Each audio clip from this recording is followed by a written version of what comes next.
नमस्कार विद्यार्थी मित्रों, जय श्री कृष्ण। चलो धोरण 8 ની અંદર સમય સંખ્યાઓની સમજૂતી આપણે મેળવી રહ્યા છીએ।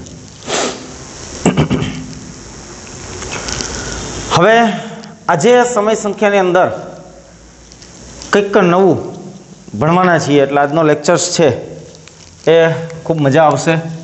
નવી નવી વાતો છે એમાંથી શીખવા મળશે। ધોરણ 8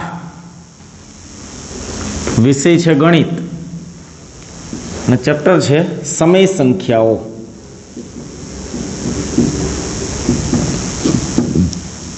ચાલો આજનો ટોપિક છે, હેડિંગ લગાવીએ, સમય સંખ્યાઓનું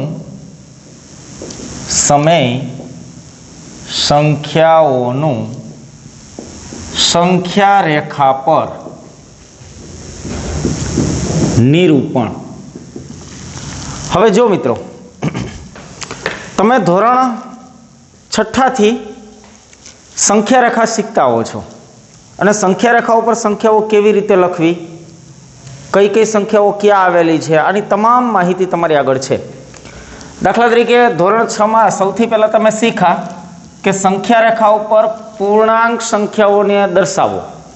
તો એમાં તમે આમ કરતા કે આની 0 લખતા હતા, પછી આમ જમણી બાજુ ચાલતા જતા હતા, 1 2 3 4 5 આમ અનંત સુધીની સંખ્યાઓ છે એ તમને અહીંયા સંખ્યા રેખા ઉપર મળે છે। પછી ધોરણ 7 ની અંદર પૂર્ણાંક સંખ્યા આવી, એટલે પૂર્ણાંક સંખ્યામાં શૂન્ય, ધન પૂર્ણાંક અને ઋણ પૂર્ણાંકનો સમાવેશ થાય છે। તો એ પૂર્ણાંક સંખ્યાવાળા સંખ્યા રેખા ઉપર કેમ દર્શાવી, તો કે અહીંયા વચ્ચેના ભાગમાં શૂન્ય દર્શાવશું, શૂન્યની જમણી બાજુએ ધન પૂર્ણાંકો 5 અનંત, અને ડાબી બાજુએ -1 -2 -3 -4 -5 ઋણ પૂર્ણાંકો દર્શાવવામાં આવે છે। તો આ છે પૂર્ણ સંખ્યાઓ, આ છે પૂર્ણાંક સંખ્યાઓ। હવે આપણે અહીંયા દર્શાવી છે એ સમય સંખ્યાઓ દર્શાવી છે। હવે સમય સંખ્યાઓ ક્યાં આવેલી છે, તો કે એના માટે તો આપણે નક્કી કરવું પડશે। સામાન્ય રીતે સમય સંખ્યાઓ આમાં જ ક્યાંક આવેલી છે, પણ એક્ઝેક્ટ ક્યાં આવેલી છે એ જાણવા માટે સમય સંખ્યાઓને પહેલાં આપણે સમજવી પડશે। પણ પહેલાં અહીંયા પૂર્ણાંક સંખ્યાઓ માટે થોડું જોઈ લઈએ। અહીંયા એક્ઝેક્ટ વચ્ચે 0 હોય, જમણી બાજુએ ધન અને ડાબી બાજુએ ઋણ પૂર્ણાંકો હોય। આપણે એમ કહીએ છીએ કે સંખ્યા રેખા ઉપર જમણી બાજુ જાઓ એટલે સંખ્યાઓ મોટી બને, સંખ્યાઓ કેવી બનશે, મોટી, અને ડાબી બાજુ જાઓ તો સંખ્યા કેવી બનશે, નાની। એટલે આમ થાય -5 કરતાં -4 મોટા, ઋણમાં જે નાનો છે એ મોટો છે, -4 કરતાં -3 મોટા, -3 કરતાં -2 મોટા, -2 કરતાં -1 મોટો, -1 કરતાં 0 મોટો, 0 કરતાં 1 2 3 4 5 આમ જાઓ તો સંખ્યાઓ નાની બનશે। 4 થી નાની 3, 3 થી નાની 2, 2 થી નાની 1, 1 થી નાની 0, 0 થી નાની -1 -2 -3 એના કરતાં નાની, -3 કરતાં -4 નાની, -4 કરતાં -5 નાની। તો ડાબી બાજુ જતા સંખ્યાઓ નાની બને છે। ચાલો આટલી વાત ક્લિયર છે। હવે અંશ સમય સંખ્યાઓ છે ને અંશ અને છેદ સ્વરૂપે આપણે દર્શાવીએ છીએ। તો અંશ અને છેદ સ્વરૂપે દર્શાવાતી હોય એવી સંખ્યાઓને આપણે અપૂર્ણાંક સંખ્યાઓ કહીએ છીએ। અપૂર્ણાંકમાં વળી પાછી 2 પ્રકારની છે, શુદ્ધ અપૂર્ણાંક અને અશુદ્ધ અપૂર્ણાંક। આપણે 7મા ધોરણમાં બધાનો ડીપમાં અભ્યાસ કર્યો છે। દાખલા તરીકે શુદ્ધ અપૂર્ણાંક એટલે શું ને અશુદ્ધ અપૂર્ણાંક એટલે શું એ આપણે અહીંયા સમજવું પડશે। જો આનો ઉપયોગ કરવાનો છે, અહીંયા હમણાં જ આની બધાની એપ્લિકેશન આવશે, ઉપયોગ અહીંયા કરશું આપણે। શુદ્ધ અપૂર્ણાંક કોને કહેવાય? દાખલા તરીકે હું અહીં લખું છું 1/4, અહીંયા લખું છું 2/5, અહીંયા લખું છું 3/7, હવે અહીંયા લખું છું 4/8, અહીંયા લખું છું 5/3, અહીંયા લખું છું 9/2, અહીંયા લખું છું 15/3, અહીંયા લખું છું 9/5। ચાલો વિચારો આ જે કાંઈ અપૂર્ણાંકો છે એમાંથી કયા અપૂર્ણાંકોને તમે શુદ્ધ અપૂર્ણાંક કહેશો અને કયા અપૂર્ણાંકો એવા છે કે જેને તમે અશુદ્ધ અપૂર્ણાંક તરીકે ઓળખી શકો?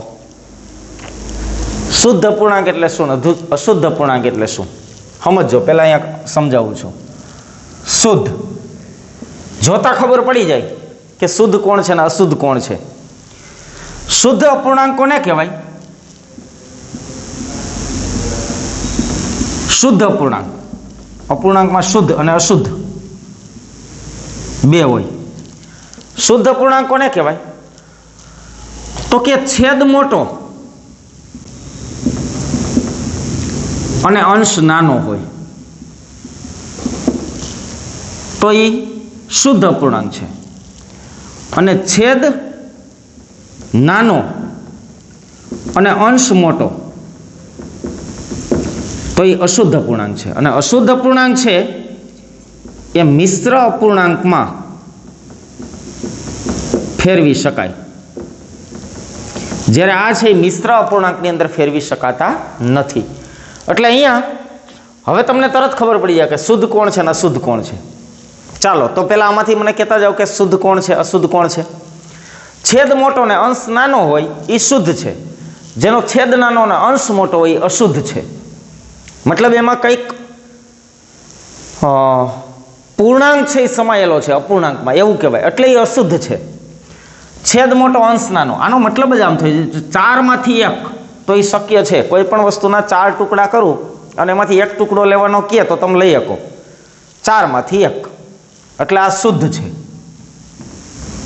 શુદ્ધ અપૂર્ણાંક.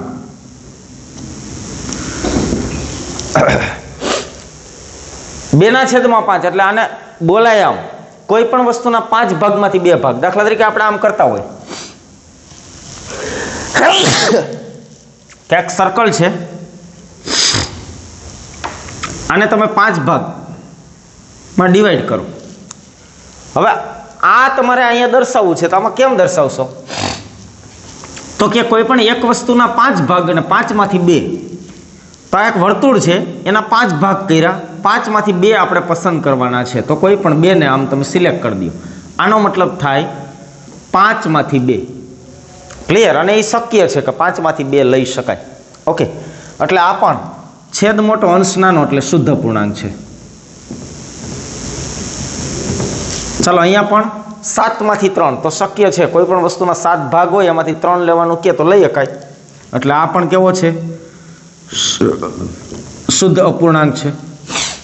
8માંથી 4, યસ, 8માંથી તમને 4 લેવાનું કે તો તમે લઈ શકો, એટલે આ પણ શુદ્ધ છે. 3માંથી 5 કેવી રીતે શક્ય બને? વિચારો જી. ચાલો એને અહીંયા આવી રીતે દર્શાવવું છે તો હું અહીંયા દર્શાવું. કોઈ પણ વસ્તુના છેદ જેટલા ભાગ કરવાના, એટલે આના કેટલા ભાગ કરવાના છે? 3. ચાલો 3 ભાગ કર્યા. હવે એમાંથી કેટલા ભાગ પસંદ કરવાના? 5. આમાંથી 5 પસંદ કરો. છે શક્ય? છે શક્ય? નહીં. ટોટલ ભાગ જ 3 છે તો એમાં 5 કેવી રીતે પસંદ કરવા? મતલબ આ અશુદ્ધ છે. આ કેવો છે? અશુદ્ધ. એની અંદર કોઈ પૂર્ણાંક સંખ્યા સમાયેલી છે અને એટલે આને મિશ્ર સંખ્યામાં ફેરવી શકાય. એટલે જો આ અશુદ્ધ અપૂર્ણાંક છે, અશુદ્ધ, અને એટલા માટે આને મિશ્રમાં ફેરવી શકાય. હવે મિશ્રમાં કેમ ફેરવશો? તો અહીંયા બતાવું. 3માંથી 5, અહીંયા 3નો આંક બોલો, 5થી વટવો જોઈએ નહીં. 3નો ઘડિયો બોલવાનો, 5થી વટવો જોઈએ. 3 એકા 3 ને 3 દુ 6, 5 કરતા વધી આવે. 3 એકા 3, એમાં કેટલા નાખો તો 5 થાય? 2. અથવા આમાંય કરી શકાય, 5 ભાગ્યા 3 કરો તો 3 એકા 3 કેટલા વધ્યા? 2. એટલે આ છે એ પૂર્ણાંક છે, આ જે વધ્યા અને આ 3, આ આમ છે. આ બધું આ 7માં ઓલરેડી કરાવી દીધું છે. મતલબ એક આખો આમાં જો સમાયેલો હતો, એટલે આનો મતલબ થાય 1 પૂર્ણાંક 2/3, મતલબ 1 વત્તા 2/3. એટલે એક વસ્તુ આખી અને બીજી વસ્તુના 3 ભાગમાંથી 2 ભાગ. એટલે આને તમારે દર્શાવવું હોય તો ખરેખર વસ્તુ તમારે 2 લેવી પડશે, 2 વસ્તુના 3 ભાગ કરવા પડશે. બે વસ્તુના કેટલા કેટલા ભાગ કરવા પડશે? હવે 5/3 એટલે આમ થાય કે આમાંથી 5 ભાગ પસંદ કરો, અથવા આમાં લખીએ કઈ 1.2/3 એટલે 1 આખો, એટલે આ 1 આખો, અને બાકીના 3 ભાગમાંથી કેટલા ભાગ લેવાના છે? 2. તો જો આ થઈ ગયું 5માંથી 3, 3માંથી 5. તો આ મતલબ આની અંદર કોઈ શુદ્ધ સંખ્યા સમાયેલી છે, એટલે આને અશુદ્ધ હોય તો એને મિશ્રમાં ફેરવી શકાય, અને મિશ્રમાં એ આમ ફરશે 1.2/3. 3 એકા 3, 3 ને 2 5, 5/3. અહીંયા પણ જો એમ જ છે, આ પણ અશુદ્ધ પૂર્ણાંક છે. 2માંથી 9 શક્ય જ નથી. તો અહીંયા 2માંથી 9, તો 2 નો પાડો બોલો. 2 4 8, 8 ને 1 9, એટલે 4 આખા, અને પછી કોઈ પણ વસ્તુના 2 ભાગ કરવાના ને એમાંથી 1 ભાગ લેવાનો છે. એટલે આને મિશ્ર સંખ્યામાં ફેરવતા 4.1/2 બનશે. આ પણ અશુદ્ધ પૂર્ણાંક છે, છેદ નાનો અંશ મોટો, એટલે આ કેવો છે? અશુદ્ધ. આને ફેરવવો હોય તો કે અહીં તો આ અશુદ્ધ નહીં, આમ તો શુદ્ધ. આમ 3/5, 3 5 15, એટલે એ છેદ ઉડે છે. 3 5 15 એટલે 5/1 થઈ જાય, એટલે 5 આખા. આ પણ અશુદ્ધ છે, અશુદ્ધ, એટલે આનો આન્સર આવશે 5. આ અશુદ્ધ છે. 5 એકા 5, 5 ને 4 9, તો 1.4/5. એટલે આ સંખ્યા શું દર્શાવે છે? 1 આખો અને બીજાના 5 ભાગમાંથી 4 ભાગ, એટલે 2 વસ્તુ લેવાની, આના 5 ભાગ કરો.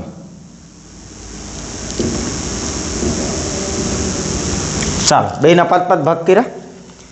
1 આખો એટલે આ આખો લઈ લો, અને બીજાના 5 ભાગમાંથી કેટલા ભાગ લેવાના છે? 4. તો આ રીતે દર્શાવી શકાય. મતલબ શુદ્ધ અપૂર્ણાંક છે એનો અંશ મોટો, છેદ નાનો હોય, અને અશુદ્ધ અપૂર્ણાંક છે એનો છેદ નાનો ને અંશ મોટો હોય. ચાલો ક્લિયર છે આટલી વાત? શુદ્ધ અપૂર્ણાંક એટલે શું, અશુદ્ધ અપૂર્ણાંક એટલે શું? અશુદ્ધ અપૂર્ણાંક હોય તો એને મિશ્રમાં કન્વર્ટ કરવો પડશે, પછી જ તમે એને સંખ્યા રેખા ઉપર દર્શાવી શકો. અશુદ્ધ અપૂર્ણાંકને સંખ્યા રેખા ઉપર એમનેમ દર્શાવવો ખૂબ મુશ્કેલ છે, એટલે આપણા લેવલ ઉપર આપણે એને દર્શાવતા જ નથી. કોઈ પણ અશુદ્ધ અપૂર્ણાંક આવે એટલે એને પહેલાં મિશ્રમાં કન્વર્ટ કરો, અને મિશ્રમાં કન્વર્ટ કર્યા પછી આપણે એને સંખ્યા રેખા ઉપર દર્શાવશું. ચાલો એકદમ ક્લિયર છે બધી આટલી વાતો? ઓકે, ચાલો હવે સંખ્યા રેખા ઉપર સમય સંખ્યાઓ કેમ દર્શાવી. એટલે ખરેખર તો આ બધા આપણે અપૂર્ણાંક કહીએ છીએ એ સમય સંખ્યાઓ જ છે. ક્લિયર? શુદ્ધ અપૂર્ણાંક હોય તો એમનેમ દર્શાવશું, અને કોઈ પણ શુદ્ધ અપૂર્ણાંક છે એ હંમેશા 0 અને 1 અથવા 0 અને -1 ની વચ્ચે આવે. જો આ ધન હોય તો 0 અને 1 ની વચ્ચે આવશે, અને જો આ માઇનસ હોત તો 0 અને -1 ની વચ્ચે આવત. એટલે કોઈ પણ શુદ્ધ અપૂર્ણાંક 0 1 અથવા 0 અને -1 ની વચ્ચે આવે, અને મિશ્ર છે એનું નક્કી ન હોય. જો આ સંખ્યા ક્યાં આવે તો કે 4 આખા અને 5માંથી અડધો લેવાનો, એટલે 4 અને 5 ની વચ્ચે આવશે. આ સંખ્યા ક્યાં આવે તો કે 1 આખો, એટલે 0 થી 1 આખો તો લઈ જ લેવાનો. બીજા અને ત્રીજાની વચ્ચે, એક પહેલા અને બીજાની વચ્ચે આવશે. 1 આખો અને બીજાના 3 ભાગ કરવાના, એમાંથી 2 ભાગ લેવાના છે. ક્લિયર છે? ચાલો, તો શુદ્ધ અપૂર્ણાંક હંમેશા 0 અને 1 ની વચ્ચે આવશે, અને અશુદ્ધ અપૂર્ણાંક નક્કી નહીં ક્યાં આવે, એની પહેલા પૂર્ણાંક કયો છે એ જોવો પડશે, અને પછી આપણે એને સંખ્યા રેખા ઉપર દર્શાવશું. ચાલો હવે અલગ અલગ સંખ્યાઓને આપણે સંખ્યા રેખા ઉપર દર્શાવી છે, તો એને કેવી રીતે દર્શાવી શકાય એની ચર્ચાઓ અહીંયા આગળ આપણે કરીએ. કોઈ પણ હું સંખ્યાઓ લઈ લઉં છું. ચાલો હું અહીંયા લઉં છું પહેલું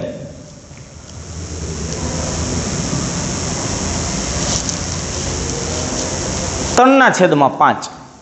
આનો મતલબ થાય 5માંથી 3. એટલે આ પેલા જોવાનો કયા પ્રકારનો અપૂર્ણાંક છે તો કે આ શુદ્ધ અપૂર્ણાંક છે. હવે કેવો છે? ધન છે. કેવો છે? શુદ્ધ અપૂર્ણાંક અને ધન છે. આથી તે 0 અને 1 ની વચ્ચે આવે. આથી તે 0 અને 1 ની વચ્ચે આવશે. ચાલો પહેલા તો આટલી ખબર પડી ગઈ કે કોઈ પણ શુદ્ધ અપૂર્ણાંક હંમેશા જો ધન હોય તો 0 અને 1 ની વચ્ચે આવે, અને જો ઋણ હોય તો 0 અને -1 ની વચ્ચે આવે. એટલે હવે હું અહીંયા સંખ્યા રેખા દોરીશ. આ છે આપણી સંખ્યા રેખા. આ 0 અને આ 1, આની વચ્ચે આ અપૂર્ણાંક છે. હવે આપણે કરવાનું શું, સાંભળજો, કેવી રીતે આ સંખ્યા શોધશું. અહીંયા 0 અને 1 ની વચ્ચે ક્યાં છે, તો છેદ જેટલા છે ને એટલા પહેલા આમાં ભાગ પાડો. હવે અહીંયા છેદ કેટલો છે? 5.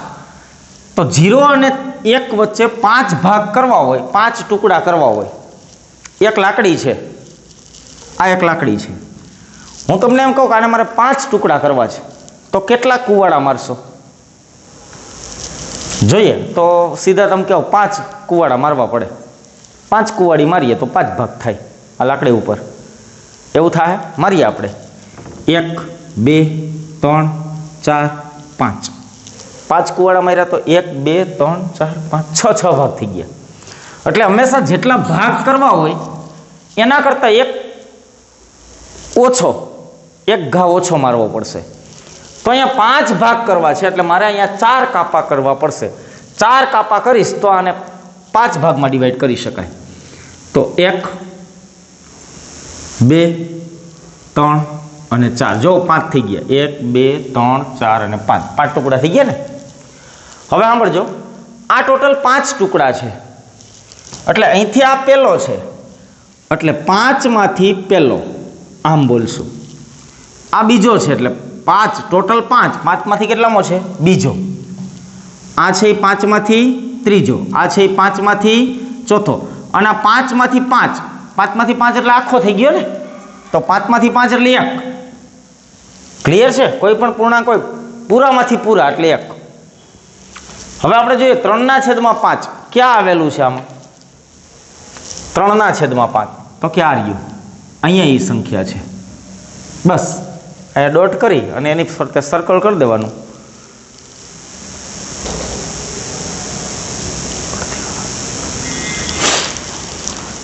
તો આવી રીતે શુદ્ધ અપૂર્ણાંકને દર્શાવી શકાય. ચાલો, આ ક્લિયર થઈ ગઈ વાત. હજી એકાદ 2 એક્ઝામ્પલ લઈએ. નંબર 2,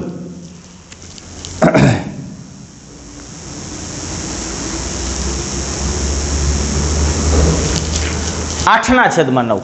આ કેવો અપૂર્ણાંક છે? જો તો કે છેદ મોટો, અંશ નાનો. અંશ નાનો, છેદ મોટો, એટલે શુદ્ધ અપૂર્ણાંક છે.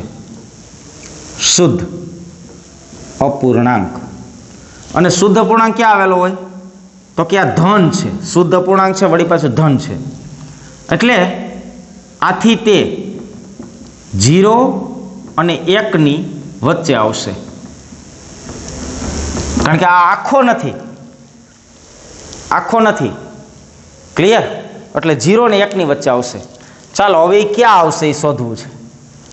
તો સંખ્યા રેખા દોરું. 0 અને 1 ની વચ્ચે આવવાનો છે. હવે ટોટલ ભાગ કેટલા કરવાના છે? 9. 9 કરવા હોય તો કેટલા ટુકડા કરીશ આના? 8. 1 2 3 4 5 6 7. 7. ઓકે, સોરી, હાલ આ થઈ ગયા. જો 9 1 2 3 4 5 6 7 8 9. 9 ટુકડા થઈ ગયા. 8 કાપા માર્યા. 9 માંથી આ પહેલો ભાગ છે, 9 માંથી આ બીજો ભાગ છે, 9 માંથી આ ત્રીજો ભાગ છે, 9 માંથી આ ચોથો ભાગ છે, 9 માંથી 5મો ભાગ છે, 9 માંથી 6 ભાગ થયા. જો 9 માંથી 6, 9 માંથી 7, 9 માંથી 8 અને 9 માંથી 9 એટલે આખી લાકડી. 9 માંથી 9. તો અહીંયા આપણે દર્શાવવાનો છે 8/9. તો એ અહીંયા રહી 8/9. ચાલો, ક્લિયર થતો જાય છે? ઓકે, ચાલો હજી એકાદ 2 એક્ઝામ્પલ લઈએ. નંબર 3, ત્રીજું એક્ઝામ્પલ લઉં છું. -5/7. ચાલો, -5/7. તો -5/7 અંશ મોટો ને છેદ નાનો, એટલે આ શુદ્ધ અપૂર્ણાંક છે. 7 માંથી 5 આમ પણ ચેક કરી શકાય. આ કેવો છે? શુદ્ધ અપૂર્ણાંક છે, પણ ઋણ છે. કેવો છે? ઋણ. આથી તે 0 અને -1 ની વચ્ચે આવશે. 0 અને -1 ની વચ્ચે આવે. એટલે આ સંખ્યા આપણે શોધવા જઈ રહ્યા છીએ એ ક્યાં હશે તો કે 0 અને -1 ની વચ્ચે. 0 કરતા -1 ડાબી બાજુ હોય એટલે આને મારે હવે આમ દર્શાવવી પડશે. અહીંયા -1 થશે. ચાલો ક્લિયર છે, કારણ કે ઋણ પૂર્ણાંકો 0 થી ડાબી બાજુએ આપેલ હોય અને આ જે ઋણ અપૂર્ણાંક છે એટલે એ 0 થી ડાબી બાજુએ મળશે. હવે છેદમાં કેટલા છે 7, તો આના મારે 7 ભાગ કરવા છે એટલે કેટલા કાપા મારીશ 6. 1 2 3 4 5 6 આ 7 ભાગ થઈ ગયા. હવે આ 7 માંથી પહેલો છે પણ માઇનસ છે, 7 માંથી બીજો, આ -3/7, આ -4/7, આ -5/7, આ -6/7 અને -7/7 એટલે -1 થઈ ગયું ને. ઓકે, શોધવાનું શું છે -5/7. તો જુઓ આમાં ક્યાંક હશે આર્યા -5/7 આપણી માંગેલી સંખ્યા છે અહીંયા છે. ચાલો ક્લિયર છે, આટલી વાત ક્લિયર થતી જાય છે ભાઈ? આટલી વાત ક્લિયર છે? સંખ્યા રેખા ઉપર કેવી રીતે દર્શાવવા? ચાલો નંબર 4, ચોથી સંખ્યા આવે. ચોથું એક્ઝામ્પલ લઈએ.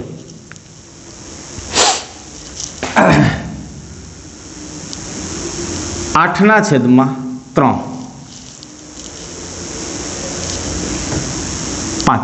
5 રાખવાનું. 8/5. જોજી ભાઈ આ કયા પ્રકારનો અપૂર્ણાંક છે? શુદ્ધ છે કે અશુદ્ધ? કઈ નહીં, આમ ચેક કરવાનું. 5 માંથી 8, 5 વસ્તુ છે ને એમાંથી 8 લેવાની છે, તો ખરેખર લઈ શકાય? ન લઈ શકાય. એટલે આ અશુદ્ધ અપૂર્ણાંક છે. કેવો છે? અશુદ્ધ અપૂર્ણાંક.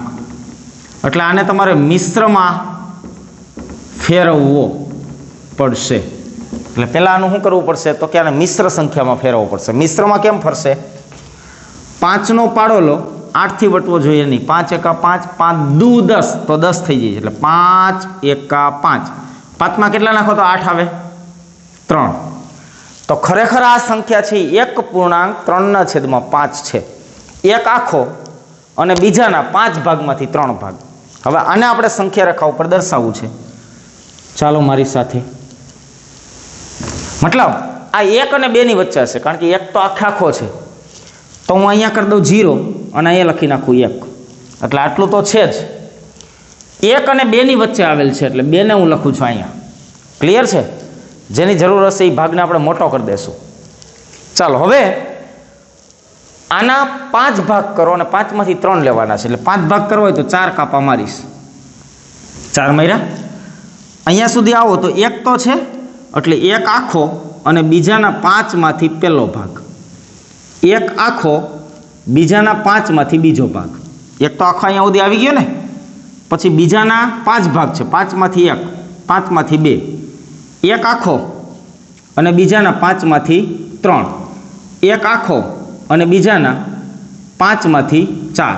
1 આખો પ્લસ બીજાના 5 માંથી 5. 5 માંથી 5 એટલે 1 વત્તા 1. 1 વત્તા 1 એટલે જો 2 થઈ ગયા. મળી ગયા ને 2? 1 વત્તા 1 એટલે 2. શોધી લ્યો 1 પૂર્ણાંક 3/5 ક્યાં છે? તો કે 1 પૂર્ણાંક 1/5, 2/5, 3/5. આ રહી આ સંખ્યા અહીંયા છે. ચાલો ક્લિયર છે? આવડશે?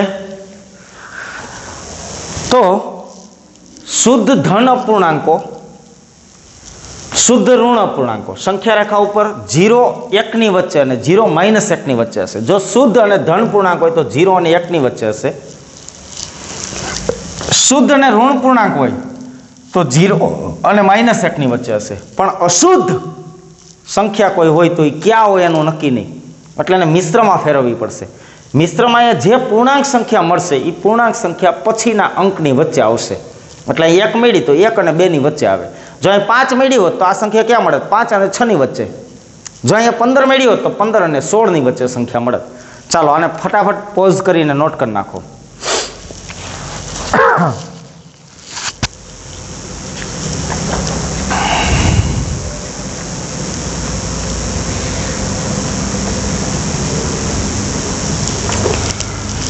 ચાલો નોટ કરી લીધું?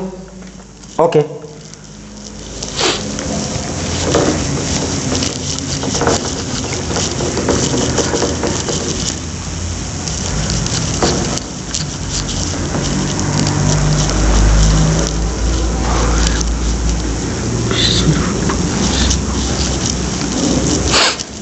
હવે આપણા સ્વાધ્યાય 1.2 ની અંદર જે દાખલા આપેલા છે સંખ્યા રેખા ઉપર નિરૂપણના, એ દાખલાઓ આજે આપણે અહીંયા સોલ્વ કરી લઈએ. પછી આની વચ્ચેની સંખ્યાઓ શોધવાવાળા દાખલા છે એ પછી જોવું. તો સ્વાધ્યાય 1.2 માં આને રિલેટેડ દાખલાઓ ક્યાં છે? સ્વાધ્યાય 1.2. સ્વાધ્યાય 1.2 ની અંદર પહેલો દાખલો છે, નીચેની સંખ્યાઓનું સંખ્યા રેખા ઉપર નિરૂપણ કરો. પહેલો દાખલો છે, નીચેની સંખ્યાઓનું સંખ્યા રેખા પર નિરૂપણ કરો. આવો દાખલો છે. હવે એમાં કેટલી સંખ્યા છે? તો કે પહેલું છે 7/4. બીજી સંખ્યા છે -5/6.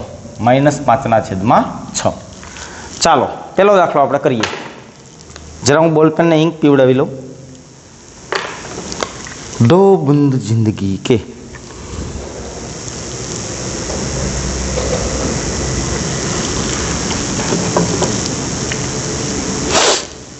ચાલો ઇંક પીને તૈયાર છે.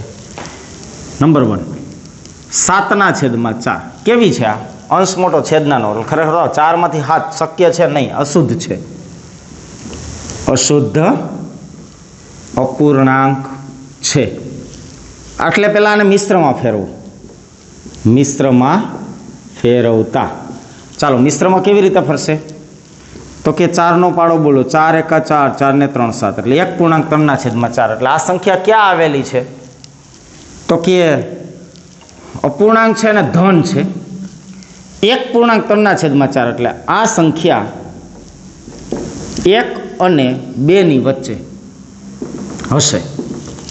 અહીંયા જોવાનું, આ 1 છે એટલે 1 અને 2 ની વચ્ચે હશે. તો ચાલો સંખ્યા રેખા દર્શાવું. અહીંયા 0, અહીંયા 1 અને અહીંયા લખું 2. ટોટલ કેટલા ભાગ કરવાના? 4. એટલે કેટલા કાપા મારીશ? 3. ચાલો 4 ભાગ થઈ ગયા. 1 આખો અને 4 ભાગમાંથી પહેલો, 1 આખો 4 ભાગમાંથી બીજો, 1 આખો 4 ભાગમાંથી ત્રીજો, અને 1 આખો અને 4માંથી 4 એટલે 2 2. ક્યાં છે જોઈ લ્યો? 1.3/4 અહીંયા રહી. 1.3/4. ચાલો બીજો દાખલો છે -5/6 એટલે 6માંથી 5. યસ, શુદ્ધ અપૂર્ણાંક છે. શુદ્ધ અપૂર્ણાંક છે અને વળી કેવો છે? ઋણ. આથી તે 0 અને -1 ની વચ્ચે હશે. એટલે આ ક્યાં આવેલો હશે? 0 અને -1 ની વચ્ચે. તો 0 અને -1. હવે આ સંખ્યા રેખા ઉપર કેટલું દર્શાવું? તો કે કેટલા કાપા કરવાના છે ને જોઈ લેવું. જો 10 કરવાના હોય તો આમાં સમય ન શકે, તો નાના નાના કરવા. 6 કરવાના છે તો સમાઈ જાય ઇઝીલી, તો મોટા કરશું. તો 1 2 3 4 અને 5. 6 થી 1 ઓછો એટલે 5 કાપા માર્યા. આ શું બનશે? -6માંથી 1, 6માંથી 2, 6માંથી 3, 6માંથી 4, 6માંથી 5. પણ 0 થી આ બાજુ છે એટલે ઋણ. 6માંથી 6 એટલે -1. ચાલો આપણો અપૂર્ણાંક ક્યાં છે? આ રહ્યો. -5/6.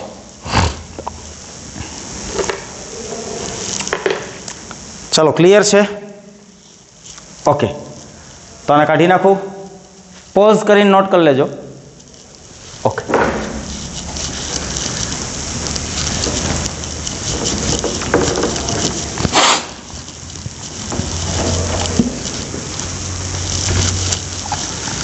ચાલો બીજો દાખલો છે. એ પણ કંઈક આવો જ છે. અહીંયા રકમ લખી દઉં છું. સંખ્યાઓ -2 5 9 એ સંખ્યા રેખા ઉપર દર્શાવું. નંબર 2 સંખ્યાઓ -2/11, -5/11, -9/11 ને સંખ્યા રેખા પર દર્શાવો. એટલે બધાને અલગ અલગ ન દર્શાવો, એક જ સંખ્યા રેખા ઉપર ત્રણેય આવી જાય.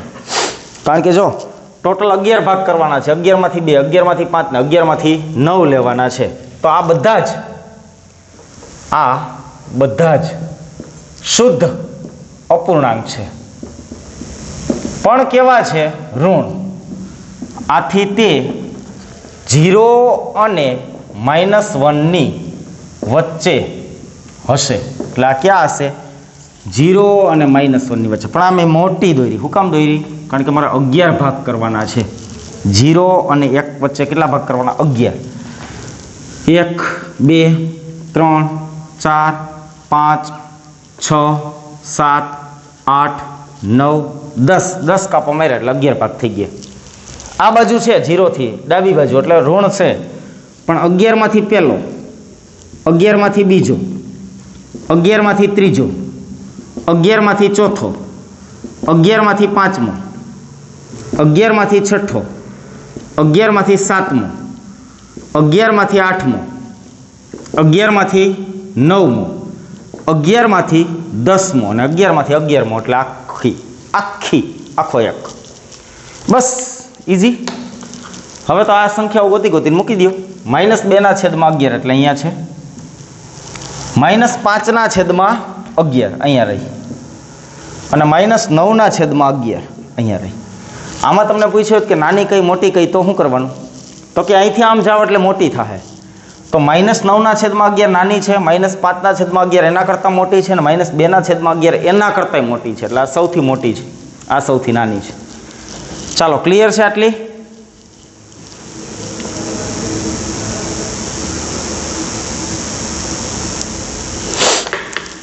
ચાલો, તો આ વિધિ થઈ સમય સંખ્યાઓને સંખ્યા રેખા ઉપર કેવી રીતે દર્શાવવી. એટલે પહેલાં તો તમારે જોવી પડશે કે શુદ્ધ અપૂર્ણાંક છે કે અશુદ્ધ છે. અશુદ્ધ હોય તો એને મિશ્રમાં ફેરવા પછી જ તમે સંખ્યા રેખા ઉપર એને દર્શાવી શકશો. ચાલો, તો આટલાને એકદમ નાની બીજી અલગ અલગ પ્રકારની સંખ્યાઓ લઈ અને તમારી જાતે પણ આને પ્રેક્ટિસ કરી શકાય, અથવા પ્રેક્ટિસ માટે હું તમને સંખ્યાઓ લખી દઉં છું. ચાલો, આ સંખ્યાઓને સંખ્યા રેખા ઉપર દર્શાવો. નીચેની સંખ્યાઓને સંખ્યા રેખા પર દર્શાવો. આ છે આપણું હોમવર્ક. ચાલો, હોમવર્ક જોઈ લો. પહેલી સંખ્યા 5/9, બીજી સંખ્યા 8/3, ત્રીજી સંખ્યા -6/11, ચોથી સંખ્યા